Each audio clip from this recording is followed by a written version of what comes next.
Ito nga pala si Honor 90 Smart, isang 5G smartphone mula kay Honor. Kung gusto nyo malaman ng price nito, make sure na panoorin nyo ang buong video. Sa ngayon, pag-usapan muna natin ang kanyang specs and features.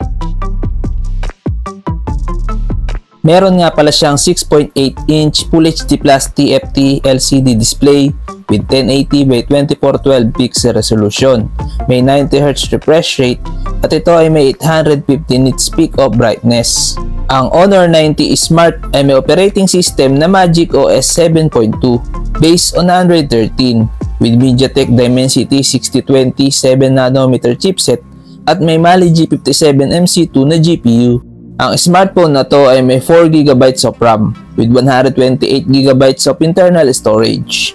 Kung camera naman ng pag-uusapan, ang Honor 90 Smart ay may triple rear camera setup with 108MP main camera plus 2MP macro camera plus 2MP depth sensor with LED flash HDR and panorama at kaya nito mag-record ng video up to 1080p at 30fps. At meron siyang 8MP selfie camera with 1080p at 30fps video recording.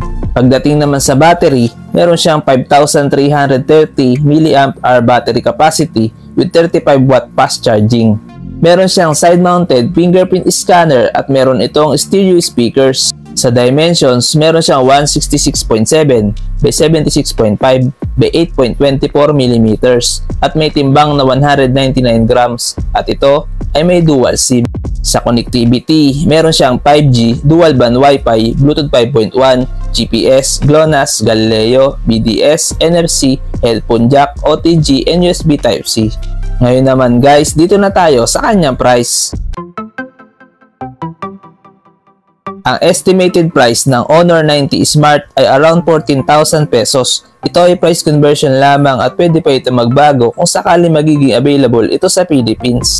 Ano sa tingin nyo guys? Sulit ba ang Honor 90 Smart? Please comment down below.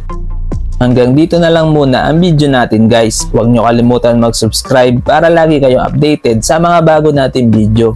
Maraming salamat!